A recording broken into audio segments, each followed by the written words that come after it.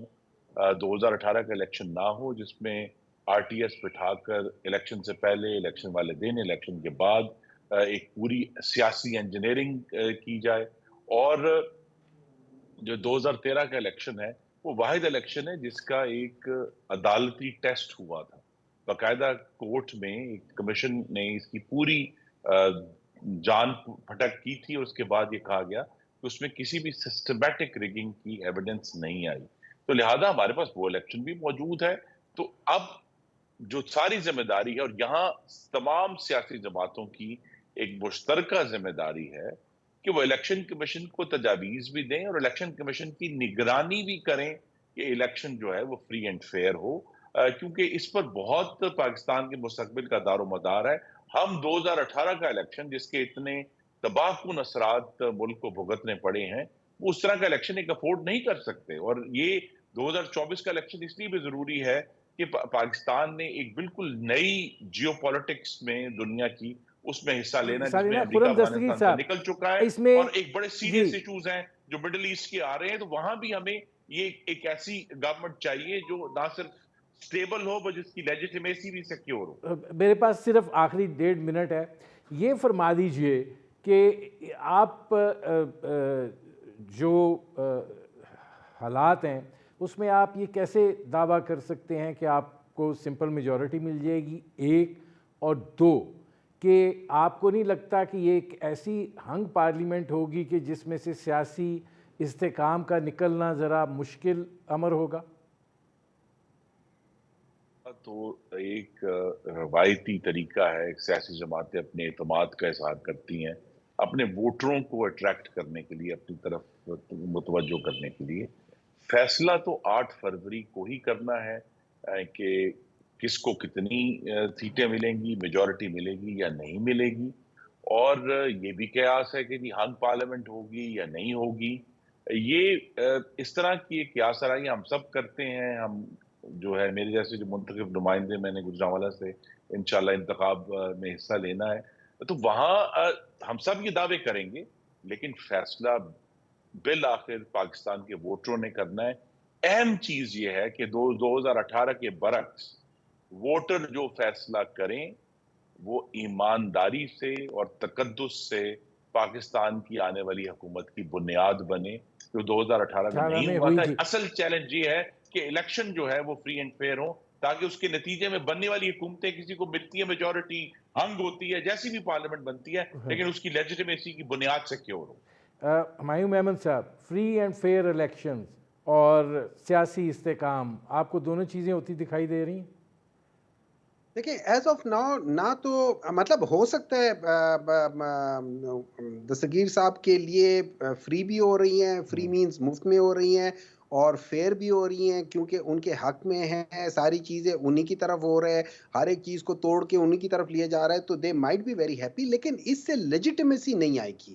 وہ بالکل صحیح کہتے ہیں کہ الیکشنز کا فری اینڈ فیئر ہونا اور جو عوام ہے ان کو باہر لا کے ان سے ووٹ دلوانا ہے، لیکن سوال یہ ہوتا ہے، سوال یہ ہے کہ کیا یہ اس طرح ہوگا کہ کتنے لوگوں نے ووٹ ڈالا ہے، یا ہوگا یہ کہ کون ووٹ گن رہے؟ جیسے 2013 میں آرو کا الیکشن ہوا تھا، اور جس میں پاکستان تحریک انصاف کو سب سے بڑا جو کوشچن تھا وہ یہ تھا کہ جتنے ووٹ سے پی ایم ایل این والے جیتے تھے اس سے زیادہ ووٹ پیپلز پاکستان تحریک انصاف والوں کے ریجیکٹ ہو گئے تھے. تو چل ریجیکشن آف دا ووٹس وہ زیادہ تھا. مطلب آپ کا بھی وہی ہے کہ فری اینڈ فیئر الیکشن ہونے چاہیے. میرے پروگرام کا وقت ختم ہو رہا ہے. بہت شکریہ خرم دستگیر خان صاحب, بہت شکریہ سینیٹر ہمایوں میمن صاحب. ناظرین, آپ نے ہمارے پینل کے شرکاء کی گفتگو سنی. اب تک کے لیے اتنا ہی, اجازت دیجیے.